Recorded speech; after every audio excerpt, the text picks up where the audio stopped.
Hey there, I'm Sarita, and you're about to experience the modern approach to well-being where you get to establish the best and most important relationship you will ever have, the one with yourself. I'm on a mission to help you declutter energy and reclaim your power so you can be a magnet to what you desire. If you're looking for the optimal blend of mindset and healing, you're in the right place. My goal in this podcast is to share tools, resources, and practices that will help you along your healing journey. I'm so excited to be here with you today, so welcome to Back to Here with Sarita. Let's get started. Hey you! I'm so happy you're here with me for another episode via my podcast. And if you are joining me for the first time, a total welcome to you. This podcast launched back in January of this year, and it has literally been my favorite thing to do within my business.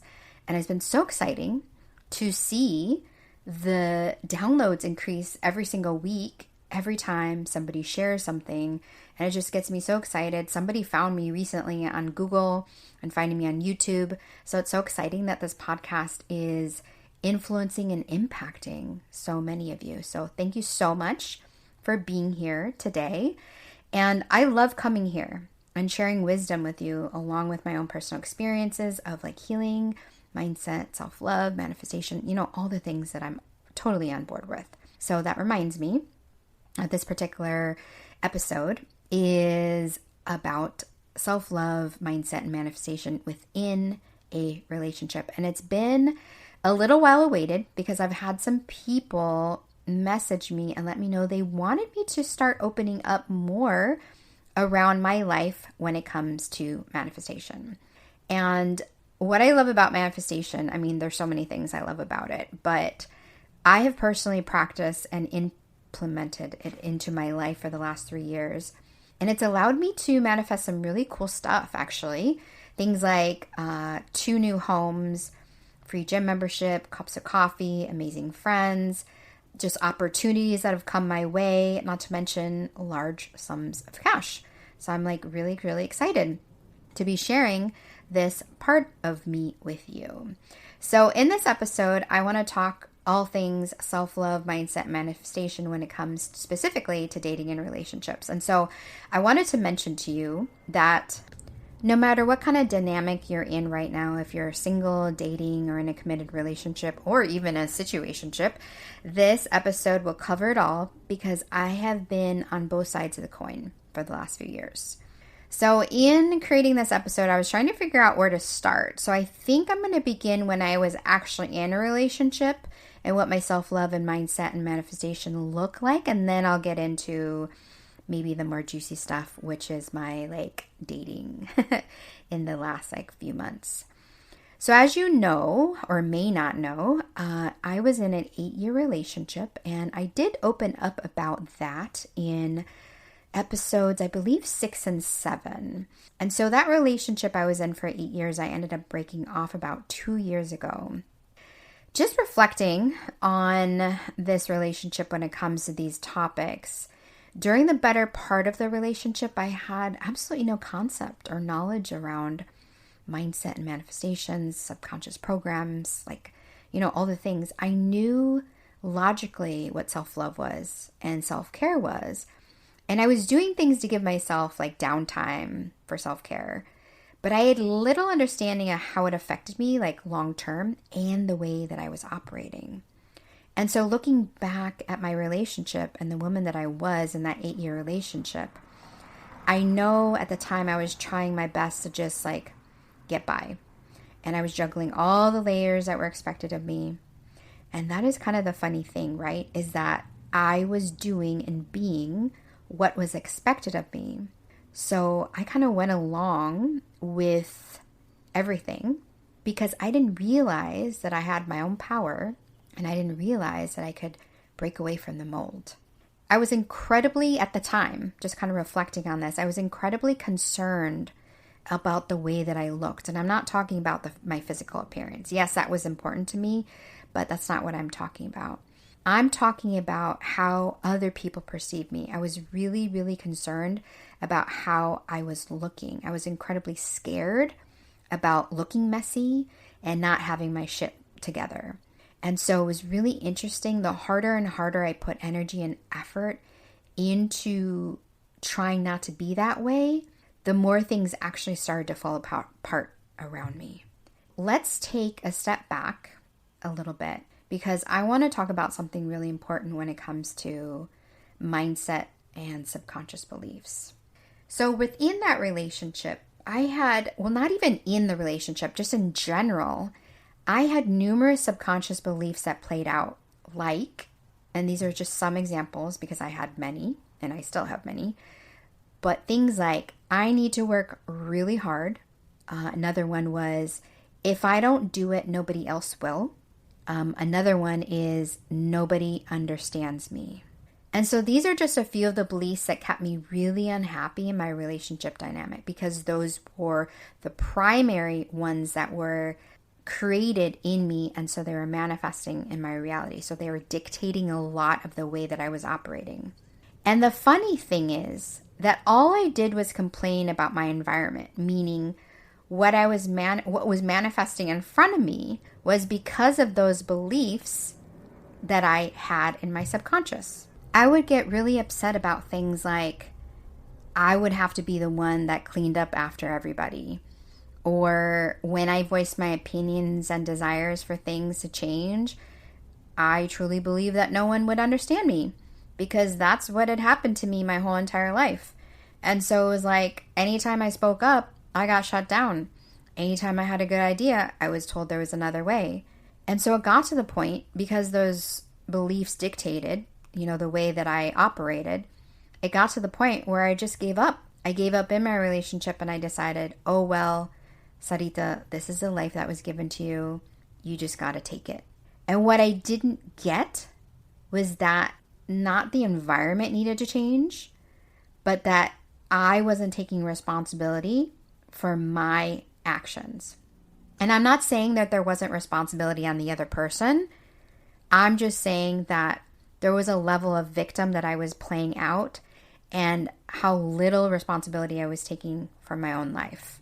I didn't know that I could create my reality by shifting myself at the identity level. And it all begins with this really deep level of self-love work. Honestly, in my relationship, I was really void of self-love. I became really bitter because I was unhappy with my body. I was not sleeping. I was unhappy at my corporate job and all the things. Honestly, if I had known about self-love and manifesting, I know things would have been a lot easier. And so now, as a more healed version of myself who heavily practices self-love, I know how imperative it is to stand up for myself, pursue my dreams, take ownership of my actions, live life more in alignment with myself and my desires, do things that light me up, be a better communicator, not be a people pleaser, and also a big one for me is just not seeking validation. And so what's important to remember here is that through the deeper level work of unpacking layers, retraining your subconscious beliefs, shifting your identity, things can very much manifest in your favor. So let's go a little farther into that identity I just was sharing with you. So looking from the outside in, someone could say, yeah, Sarita, that makes total sense. You're a people pleaser. You're seeking validation. You didn't speak up for yourself. It's because you're adopted. You were raised by a mother who is of a different race than you. You have abandonment issues. It's caused you to have anxious attachments and then avoid things when they get hard. I mean, yeah, all the things. I'm not a psychologist, but pretty much sums me up, right? And those have been the exact patterns that I've been unwinding myself from all these years. But I have to say one key thing that I want to point out is that if I hadn't gotten into relationships with these men, I would have never seen these patterns. These patterns would never have come up for me. Maybe they would have come up in different scenarios, like at a job or a career or like within my business, but not in the same way that they did or have within a relationship dynamic. I would never know they existed without these experiences. And so more recently, I noticed a huge pattern between myself and a friend of mine whom I rekindled a more intimate friendship with about 2 years ago that made my jaw drop in disbelief. So a little background, both of us are adopted and we played out very similar patterns of behavior. And in his words, we trauma bonded together a lot. It was a relationship I was very much invested in and took a lot of time and energy to show up as like a more perfect version of myself. Remember, I was just talking about that, like the need to look good. And I was doing that in order to be accepted by him. I noticed that when I was acting in line with what he was considered to be acceptable, I was being seen, I was being admired by him, I was being complimented, I was being loved. But the moment that I stepped outside of that, aka I was messy, vocalized my opinions, stepped into the more wild woman, I was then ridiculed and made to feel less than enough. And okay, I know we can sit here and say nobody should ever make you feel less than what you're worth. And that makes sense in reality. But then what happens when this actually plays out in a relationship? We can say that and believe it on the concept level, but where is this really acting out in your life? And I didn't even realize that it was. I didn't even notice that it was in this relationship because I was so hyper-focused on the end result, aka being a couple and spending the rest of our lives together, instead of focusing on the matter at hand, which is how I showed up in the relationship, right? Obviously, the dynamic, there was a larger dynamic going on, his responsibility, the responsibility of both of us together in a relationship, but I'm talking specifically in this podcast episode about our responsibility in relationships. Mind you, I had already been through an 8-year relationship with a partner and had good years of healing under my belt, but the shitty thing was those patterns made their way back into my life. And what was even more shocking, this was the big shocker, was that I realized that pattern that I was playing out, aka me doing things to be seen, getting validation, messing up, being scolded, running back, trying to, get the validation from the other person, was exactly that pattern that was playing out when I was a child with my mother. I thought, as a little kid, if I controlled the way I was doing things just to be a quote unquote good girl, to make good grades, then and to make sure that I was seen and not heard, to do the things that I was told to, then I won't rock the boat. Then I won't make somebody mad at me. Then I won't get hurt. And then I can stay safe. I can stay safe. I can stay safe. And it was so shocking to see that even as an adult, this pattern was playing out in front of me right before my eyes. It was insane. And it was happening within a intimate relationship. And I cried so hard when I saw this or realized this. I acknowledged again that the other person has a ton of responsibility as well, especially when you're in a relationship dynamic of sorts with someone who's a narcissist, because it can be more challenging. But again, this episode is not about the other person. It's about us and taking ownership of our actions, beliefs, and mindset. I truly believe that people can only love to the ability that they love themselves. And when you are with someone who has little to no self-love, it's pretty wild how it can be mirrored back to you. And needless to say, once I saw that playing out, I couldn't ignore that anymore. And I realized that I definitely needed some more love and self-compassion for myself. And so that's what I did. I decided to draw some boundaries for my own welfare and distance myself from that person so I could focus on me. And that's why identity level is so important. Working on the identity level is so important. And that's why I work with my clients one-on-one. We focus heavily on identity shifting because I truly believe it all starts with you. Okay, now I want to shift a little bit and talk to you about my dating life, my self-love, and manifestations. We were already talking about the established relationships and what What about the ones that you're actually trying to create? So this is where things get a little bit more juicy in regards to manifesting. And I'm actually kind of excited to share this with you. So let's see where to start. So at the beginning of 2023, I made the decision that I wanted to put myself back out there in the dating and love scene. And at that time, it had been like a good year and a half of me being single and really like focusing on healing and pouring a lot of like self-love, healing and feminine empowerment into myself. And so I decided at the beginning of the year, I was like, why not? I want to call in someone who will be the best blend of dating, friendship, romance, and essentially someone I can have to be a play partner. And I'm not talking about just in bed. I'm talking about life, like being a play partner in life. And so I'm a firm believer in creating my reality and manifesting. And so I decided I wanted to be very intentional about who I was calling into my life and what I wanted to experience. So I want you to take note of some of the words that I use because I'm talking about intention. I'm talking about what I want to experience, and I'll talk about that a little bit more.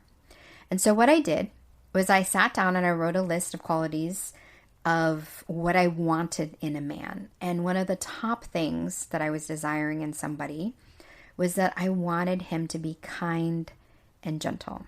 And so I ended up listing some other personality traits out for myself. And then most importantly, what I wanted to experience. And I'll get into that in a moment. Since in human design, I am a non-specific manifester, I am more drawn to the feelings and the essence of something versus the like actual details of it. So when you're like a specific manifester, you should write down specificity of like what that is, not necessarily like the feeling. And so someone like me who is a non-specific, I'm all about like the essence or the feeling of something. And so what I did after I created my list, because I'm a non-specific manifester, is I created a mood board which showed pictures of things that I wanted to experience or feel. Things like roses or chocolates, white linen, yummy dinners, laughter, sensuality, like all the things.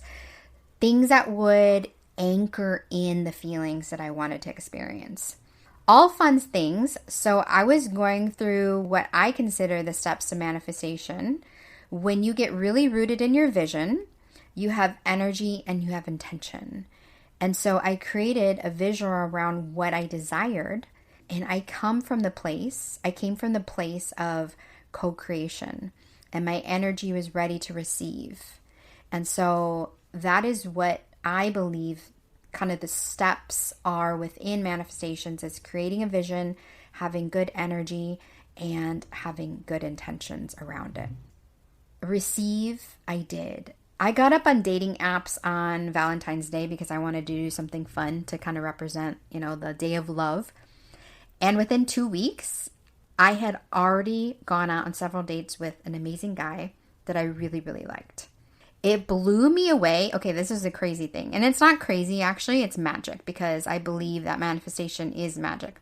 It blew me away that he was everything that I had asked for. So it reinforced to me how powerful manifestation is. When we believe it, we believe we are worthy to receive it. And so I did. And like I said, it was in 2 weeks. And here's the interesting thing, is as I was getting to know this person, that I manifested, right? So I manifested this amazing person. As I was getting to know this person, I saw how much I was trying to control the outcome of things. AKA, I was self-sabotaging. I jumped back into that character, jumped back into that identity of the person that I was talking about earlier. This goes back to what I was like specifically speaking about, the identity of a woman who people pleases, tries to get validation, all the while trying to control her outcome so she can avoid getting hurt. And honestly, how it came up in the dating scene was, if he didn't text me back, I latched on to certain words that he was saying to me. It came up when I was alone and I was pining after him. I saw how anxious I was, and it was really interesting how I was putting a lot of pressure on the whole thing because I was so anxious about the end result. Whatever that was, what are we going on to the next level, et cetera, all the things. And what I didn't really realize was that I was putting a lot of pressure on the whole thing, not to mention the person himself, without even saying anything. That was just energy that I was creating within that dynamic. And so outside of a relationship, I want to relate this to manifestation here. Very simply put, the more we put pressure on the outcome, the more it actually repels from us. Let me put this another way. So basically, what we focus on expands. And when we focus on what we're lacking, we will find more reason to find lack, right? So the more we focus on lack, the more that lack expands. And for instance, I was focusing on things like, oh my God, he's not texting me back, like he doesn't want me, or oh my gosh, like, why can't we move on to the next level already? I got fixated on like the person. It was just all a mess, right? And so what I wasn't doing was that I was fixating on what I didn't have versus what I actually did have. I wasn't appreciating what I already had with this guy, which was an amazing connection. And so this energy that I was like pretty much coming from, the neediness and the clinginess and the seeking validation, it felt like it was just overwhelming. And so you can guess what occurred. You can just guess what occurred. It repelled him and made him run away. That's exactly what happened. And so the exact thing occurs during the manifestation process. So I want to again relate this outside of a relationship. The same exact thing occurs during a manifestation process is when we sit there and fixate on something, we just focus on the void. We focus on what we don't have.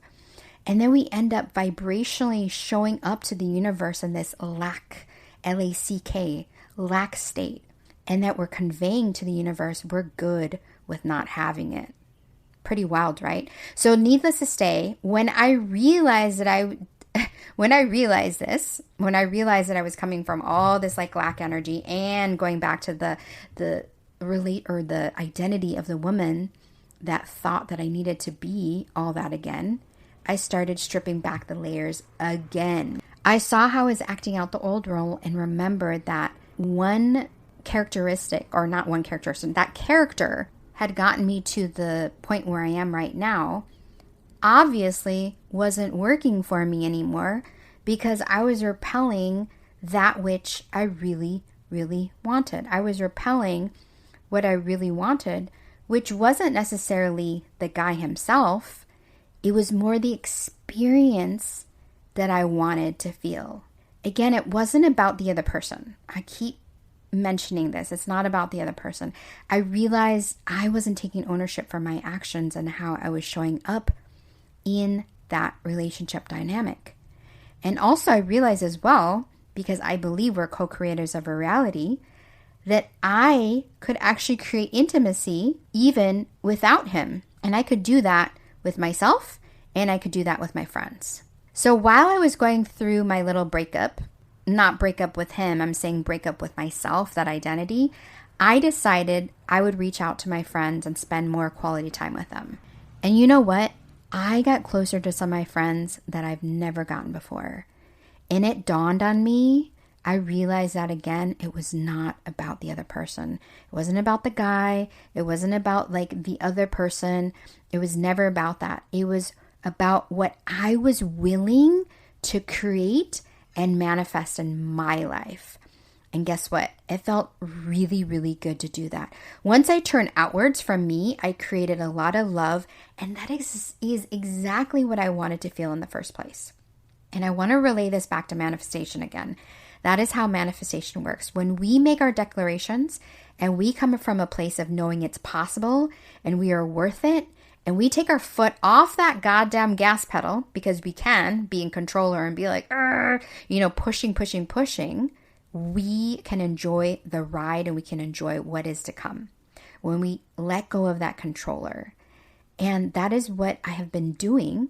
And funny how once I started to do that, once I started to let go and let go of control, what I was repelling came back to me in other forms.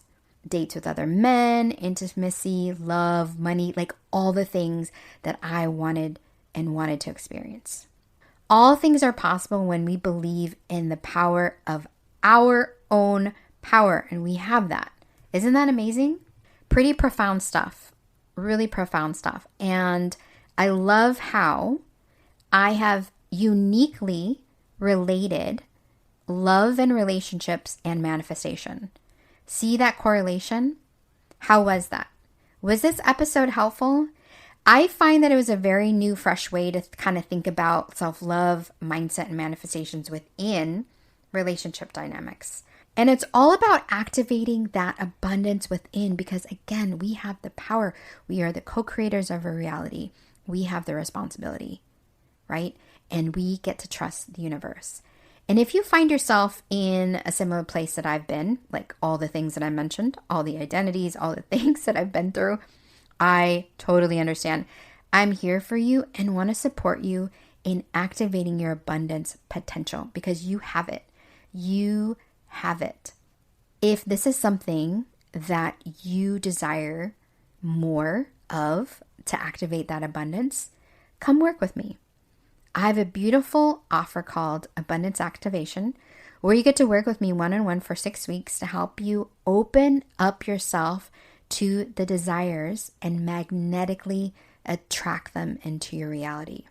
If this is something that you're interested in, please send me an email at info@saritawellness.com or send me a DM on any of the platforms, Instagram, TikTok, even Facebook if you're on there. My handles on everything is @Sarita Wellness. I am so excited that I shared this finally with you, the experience of manifestations and the experience of mindset, self-love within relationships. If you found this episode helpful, please, as usual, share it with somebody. There are lots of nuggets of wisdom. I really hope it was helpful. And by all means, send me your responses, send me like your thoughts. And if you're feeling courageous, I would love to get a review from you on the platform. I believe it's Apple Podcast that usually has the reviews. If you can do that, that would be amazing. I would love that. And when you do, I will send you a 23 self-love affirmations audio that you can download and listen to every single day. Love you so much. I cannot wait for you to be in the next episode. I have a beautiful guest on my Self-Embrace series. I'm so excited for that. There are, I think around 12 episodes left of this year, if not less. Super excited to bring those to you. Love you so much. Have a great rest of your day and see you next time. And as always, keep being the amazing you that you are. Hey love, thank you so much for tuning in to today's episode. If you adored what you heard, it would mean the world to me if you took a moment to leave a review on the platform you are listening to this episode on. By doing this, you are helping my mission to impact other women with their healing journeys. If you aren't already following me on social media, make sure to connect with me at Sarita Wellness to get your weekly dose of inspiration. I can't wait to be with you in the next episode, but in the meantime, keep being the amazing you that you are.